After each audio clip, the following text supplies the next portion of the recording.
صل على محمد النبي الأمي وعلى آله وسلم تسليما. اعوذ باللہ السمیع العلیم من الشیطان الرجیم. بسم اللہ الرحمن الرحیم. والصلاة والسلام علی رسولہ الکریم.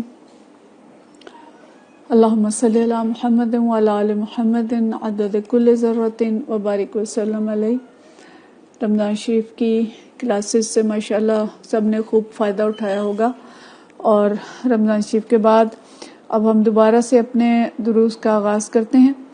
اور بخاری شریف ہم پڑھ رہے تھے، اور بخاری شریف میں باب المساجد جاری تھا.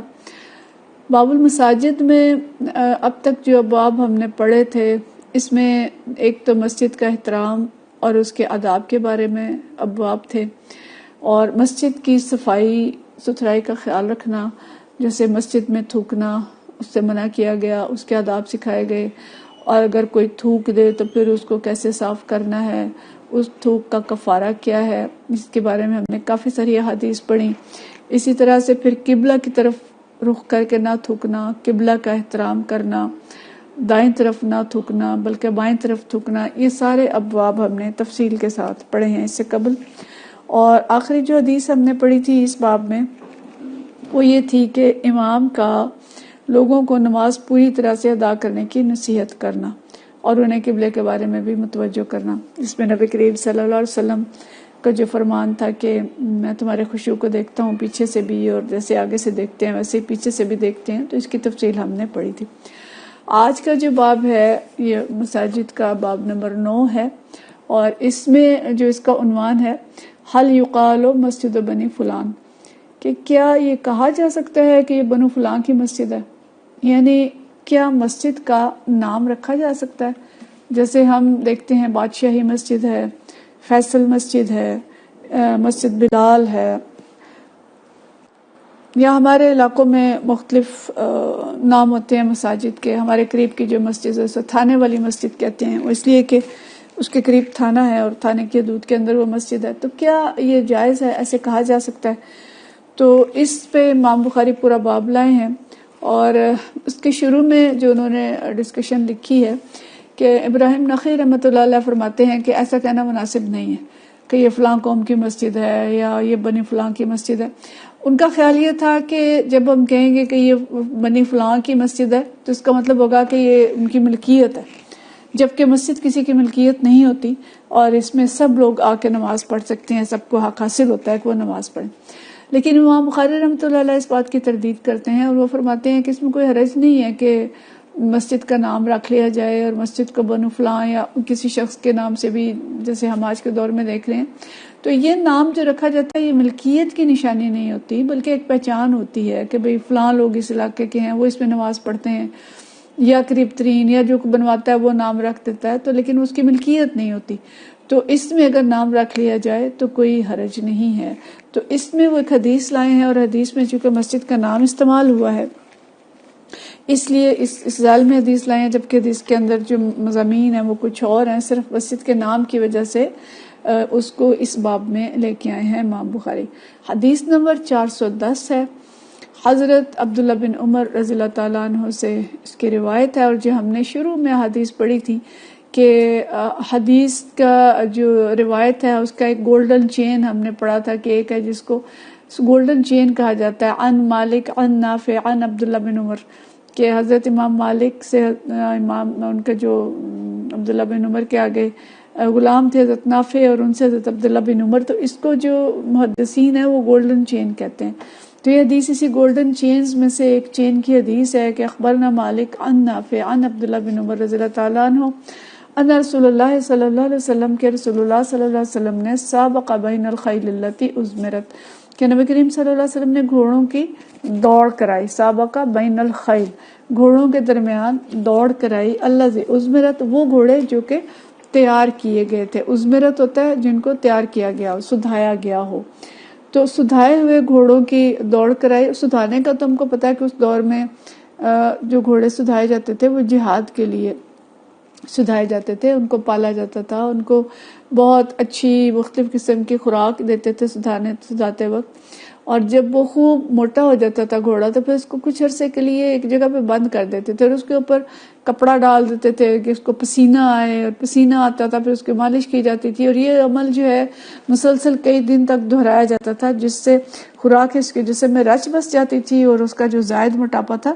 وہ ختم ہو جاتا تھا اور اس کی سانس لمبی ہو جاتی تھی جو دوڑتے وقت پھولتی نہیں تھی. تو اس کو خاص طور پہ اس طرح سے سدھایا جاتا تھا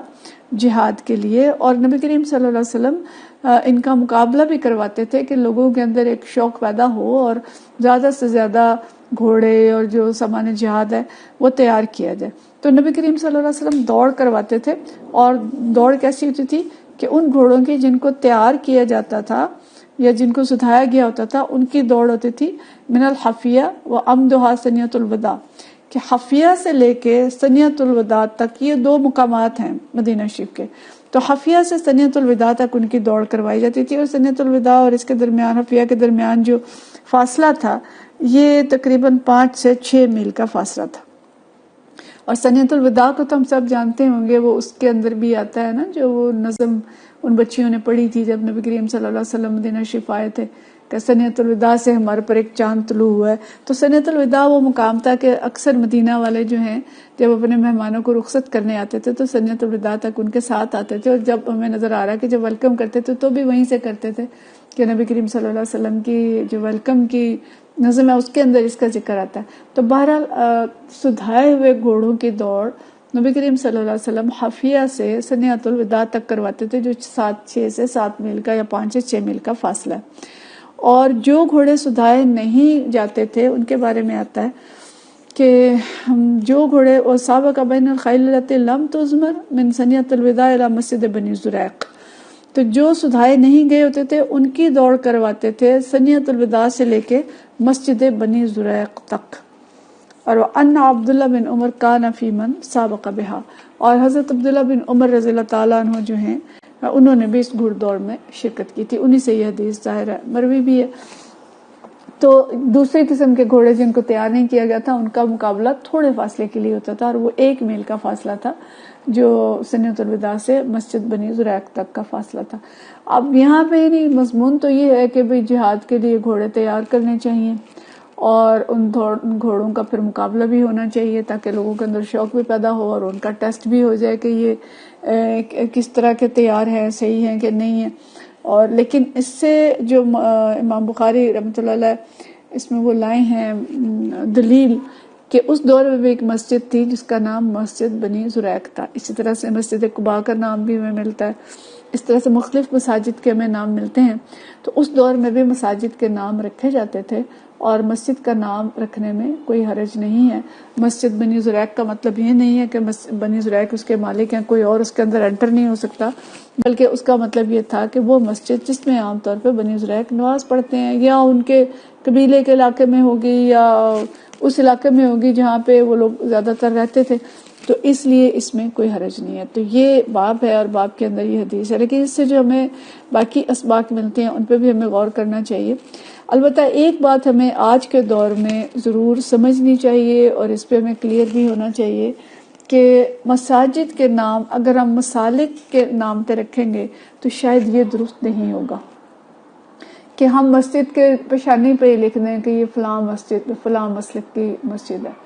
تو اس میں کیا ہوگا کہ دوسرے مسلک والا جھجکے گا وہاں اندر جانے میں. اور ہو سکتا ہے بعض جگہوں پہ تو یہ بھی ہوتا ہے کہ اگر کسی کو پتہ چل جائے کہ کوئی شخص کسی دوسرے مسلک کا داخل ہو گیا ہے تو اس کی وہاں پہ اس کی توہین بھی کی جاتی ہے اور اس کے ساتھ اچھا سلوک بھی نہیں کیا جاتا. تنگ دلیاں جو پیدا ہو گئی ہیں، تو اس لیے مسالک کے نام پر مساجد کے نام رکھنا جو ہے وہ تو ایک قسم کی تفرقہ پرستی ہو سکتی ہے کہ دوسروں کا داخلہ مشکل ہو جائے بلکہ ممنوع قرار دیا جائے، یا ایسے نام جس سے نفرتیں پروان چڑھیں، تو یہ ظاہرہ مطلوب نہیں ہے.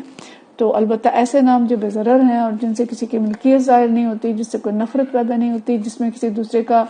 داخلہ ممنوع نہیں ہے، تو اس کے وہ نام رکھنے میں کوئی حرج نہیں ہے. دیگر اسباق جو ہمیں اس سے ملتے ہیں کہ گھوڑوں کو دوڑ کے لیے تیار کرنا اور انہیں سدھانا تو جائز ہے، لیکن آج کل اگر گھوڑے صرف اور صرف ویسے ہی مقابلوں کے لیے کیے جاتے ہیں اور ان پہ پھر جوئے کھیلے جاتے ہیں اور ان کے لیے بڑے بڑے انعامات اور وہ پھر کچھ چیزیں اور ہیں جو ظاہر ہے آج کے دور کی ہیں، تو اس وقت کے جو اور ظاہر ہے جوا کسی صورت میں بھی جائز نہیں ہے، تو یہ گھوڑے جو جہاد کے لیے تیار کیے جاتے تھے اس کا بالکل جائز ہے، نبی کریم صلی اللہ علیہ وسلم نے خود کیا۔ آج بھی اگر ایسے کسی مقاصد سے چیزیں تیار کی جاتی ہیں بلکہ کرنی چاہیے، اور ہر دور میں جہاد کے جو بھی آلات ہیں مزید ہیں، آج کے دور کے آلات کچھ اور ہیں، تو ان کی تیاری کا اہتمام کرنا چاہیے، یہ پسندیدہ ہے، اور ان کے پھر ٹیسٹ بھی ہونے چاہیے، ان کے جائزے بھی ہونے چاہیے، ان کی دیکھ بھال بھی ہونی چاہیے۔ اور اگر گھوڑ دوڑ ویسے شوقیہ کی جاتی ہے اور اس میں کوئی شرط نہیں رکھی جاتی، اس میں جوا نہیں ہے، تو اس میں بھی کوئی حرج نہیں ہے۔ اور بلکہ نبی کریم صلی اللہ علیہ وسلم تو وہاں پہ پوزیشن ہولڈرز کو انعام بھی دیتے تھے، اور ایک دفعہ آپ صلی اللہ علیہ وسلم نے اول پوزیشن پر آنے والے کو 3 جوڑے یمنی کپڑوں کے عطا کیے، یہ قیمتی جوڑے ہوتے تھے اس دور کے، دوسری پوزیشن پر آنے والے کو 2 جوڑے، اور تیسری پوزیشن پر آنے والے کو 1 جوڑا عطا کیا، چوتھے نمبر پر آنے والے کو 1 دینار، 5ویں پر آنے والے کو 1 درہم، اور 6ٹھی پوزیشن پر آنے والے کو تھوڑی سی چاندی عطا فرمائی، اور فرمایا کہ اللہ تعالیٰ تجھے برکت عطا فرمائے اور اول و آخر سب کے لیے دوڑ باعث برکت ہو، کیونکہ یہ جہاد کے لیے تھی، با مقصد دوڑ تھی۔ تو یعنی اس سے ہمیں سبق یہ ملتا ہے کہ جہاد کی تیاری رکھنی چاہیے، جہاد کے آلات، جہاد کے ہتھیار اور اوزار وہ تیار کرنے چاہیے، اور یہ بھی بات پتہ چلتی ہے کہ جانوروں کو اگر اصلاح کے لیے اور کسی خاص مقصد کے لیے